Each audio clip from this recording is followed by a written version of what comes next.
German शहरियों का मानना है कि ईरान जंग पर हुकूमत के पास कोई पॉलिसी नहीं है।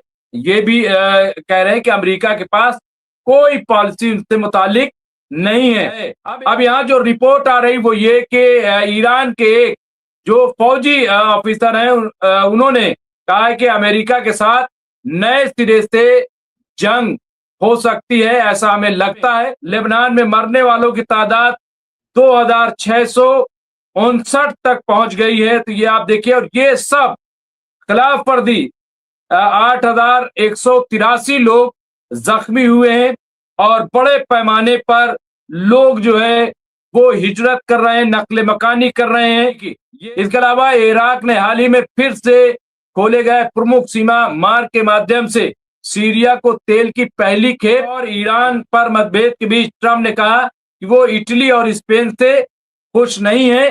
तो इन्होंने भी कहा कि भाई हम भी खुश नहीं है, हम ऐसे किसी मुल्क के साथ रिश्ता कैसे कर सकते हैं जो बच्चियों को मारता हो।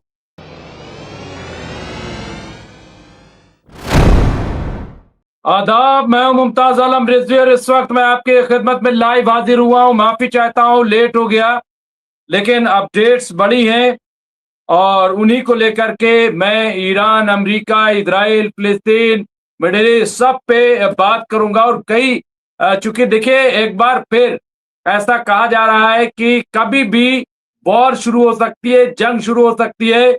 उसकी वजह यह है कि ईरान ने अपना मौके वादे कर दिया है। और ईरान अभी जब हम आपसे बात कर रहे हैं, अल जजीरा की मैं खबर देख रहा हूं, जो सीनियर ऑफिशियल है ईरान के, उन्होंने कहा है कि हम पूरी तरह से तैयार हैं, अगर किसी तरह का हमला किया अमेरिका या इजराइल ने तो उसका भरपूर जवाब दिया जाएगा। यहाँ पे ये देखिए पूरी तरह से। और अब ऐसे में बड़ा सवाल उठ गया है, कई तरह के सवाल उठ रहे हैं कि आखिर कब खुलेगा स्ट्रेट ऑफ हॉर्मुज, क्योंकि स्ट्रेट ऑफ हॉर्मुज बंद होने की वजह से त्राहिमाम पूरी दुनिया में हाहाकार मचा हुआ है, लोग घबराए हुए हैं। और आप ये देखिए कच्चे तेल की कीमत यानी क्रूड ऑयल जो है उसका प्राइस बहुत तेजी से बढ़ रहा है, 125 130 डॉलर के करीब ये प्रति बैरल पहुंच गया है।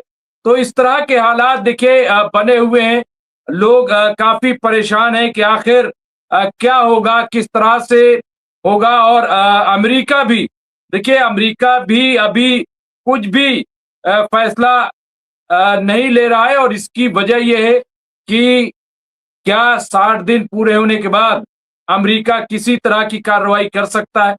इसके अलावा अगर मैं थोड़ा से मैं जरूर चाहूंगा कि बात गाजा के आसपास की भी हो जाए। और हमारे साथ आज जल्द ही मेहमान जुड़ जाएंगे, काफी देर से इंतजार कर रहे हैं। यह है कि इजराइल के जो नवीनतम जो नए हमले में लेबनान में मरने वालों की तादाद 2659 तक पहुंच गई है। तो ये आप देखिए, और ये सब खिलाफ वर्दी 8183 लोग जख्मी हुए हैं और बड़े पैमाने पर लोग जो है वो हिजरत कर रहे हैं, नकले मकानी कर रहे हैं। ये लेबनान का जो स्वतंत्र स्वास्थ्य मंत्रालय है, वजारत सेहत, उसकी तरफ से ये कहा गया है। तो लेबनान में हालात, हालांकि मैं आपको बता दूं हिजबुल्लाह पूरी तरह से लड़ रही है, मुकाबला कर रही है। इसके अलावा इजराइल का कहना है कि गाजा में नाव से आए 2 कार्यकर्ताओं को पूछताछ के लिए हिरासत में लिया गया है, सिर्फ 2। हालांकि दावा यह है कि कई जो सोशल एक्टिविस्ट हैं उनको अरेस्ट किया गया है। इसके साथ ही अमेरिका का कहना है कि उसने ईरानी बंदरगाहों से 48वें जहाज का मार्ग बदल दिया है। तो ये भी यहाँ पे खबर आई है।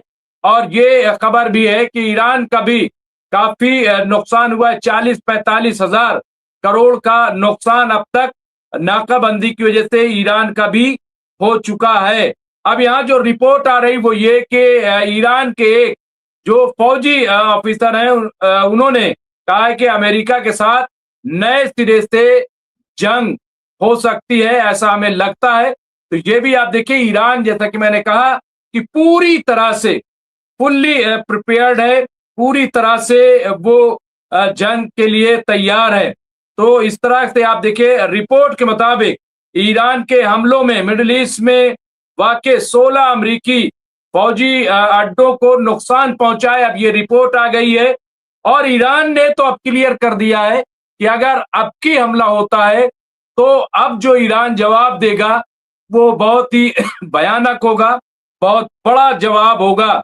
यहाँ पे ये देखिए, इसके अलावा जंग से मुताल्लिक जो व्यवधान के बाद संयुक्त अरब अमीरात यूएई में जो एयरलाइंस है उसकी शुरुआत कर दी गई है। एक बार फिर ईरान में भी एयरलाइंस की शुरुआत हो गई है और हिंदुस्तान से कई जर्नलिस्ट अब ईरान भी पहुंच गए हैं ताकि वॉर को कवर करें। लेकिन जो हालात बन रहे हैं उसमें कभी भी जंग हो सकती है, जंग की शुरुआत हो सकती है।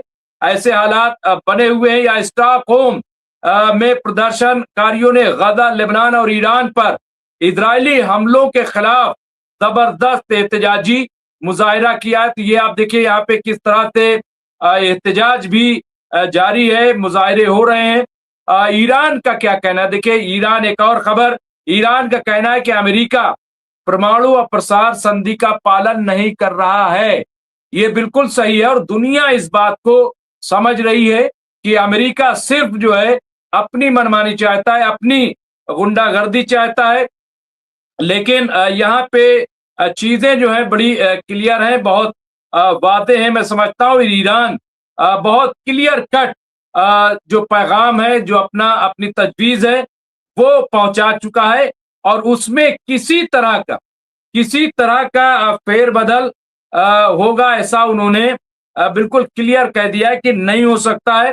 तो ये आप देखिए, मैं यहाँ पे हमारे साथ खास मेहमान जल्द जुड़ जाएंगे, लेकिन उससे पहले जो यहाँ आप देखिए कि एक और चीज जो खबर आ रही, इजरायली कब्जादार वेस्ट बैंक में कम से कम 7 फिलिस्तीनियों को घायल, जख्मी किया है और लगातार मैं आपको बता दूं वो लगातार हमले कर रहे हैं, उनको नुकसान पहुंचा रहे हैं और इस वजह से और गाजा में कशीदगी बढ़ रही है। इसके अलावा एक और जो बड़ी इंपॉर्टेंट रिपोर्ट है वो भी एक जो सर्वेक्षण हुआ, एक तहकीक हुई है, उसके मुताबिक 2/3 से ज्यादा जर्मन शहरियों का मानना है कि ईरान जंग पर हुकूमत के पास कोई पॉलिसी नहीं है।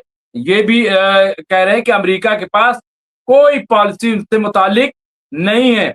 अब एक और जो खबर ये आई है वो ये कि ट्रम्प ने स्टेट ऑफ हॉर्मुज की अमेरिकी नौसैनिक नाकाबंदी को एक बेहद लाभदायक व्यवसाय बताया है। उन्होंने कहा कि ये हमारे लिए बहुत ही मुफीद है। ये सिर्फ और सिर्फ अपने अमरीकियों को खुश करने के लिए ये दावा किया जा रहा है, जबकि हकीकत ये है कि इससे कहीं कोई, हाँ, अमेरिका के सदर डोनाल्ड ट्रंप को जरूर फायदा हो सकता है, लेकिन इससे अमरीकियों को फायदा होगा, अमरीकी शहरियों को फायदा होगा, ये कम अज कम कोई नहीं मानता। एक और आज रिपोर्ट जो मैंने स्टोरी भी की थी वो ये है कि जो इन्होंने जो कहा था कि लेजर बीम जो एयर डिफेंस सिस्टम है वो पूरी तरह से फेल हो चुका है, चरमरा गया है और किसी काम का वो नहीं बचा है।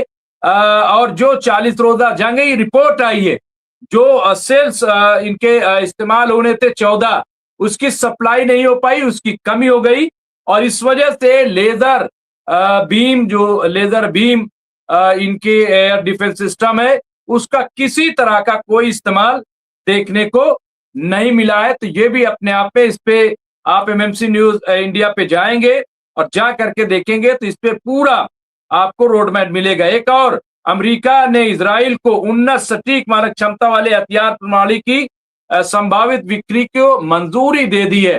तो लगातार ये आप देखिए कि किस तरह से प्रोटेक्ट कर रहा है, किस तरह से अमेरिका जो है वो इजराइल की लगातार मदद कर रहा है। तो खैर, अब मदद करे तो करे। अब यहाँ पे एक और जो कतर से, यहाँ अमेरिका ने कतर, कुवैत और संयुक्त अरब अमीरात को संभावित सैन्य बिक्री की मंजूरी दे दी है। ये भी तो जाहिर सी बात है, इनको लग रहा है कि ऐसा ना हो कि चीन सौदेबाजी शुरू कर दे, इसलिए ये आगे आगे चल रहे हैं। एक और बड़ी अहम खबर है, गाजा जा रहे सहायता बेड़े को इजराइल द्वारा रोके जाने के दौरान 31 कार्यकर्ता जख्मी हुए, ऐसी खबर आई है। लेकिन सवाल यह है कि रोक क्यों रहे हो, क्यों रोक रहे हो, क्यों बार बार जंग की खिलाफ वर्जी की जा रही है, जंगबंदी की।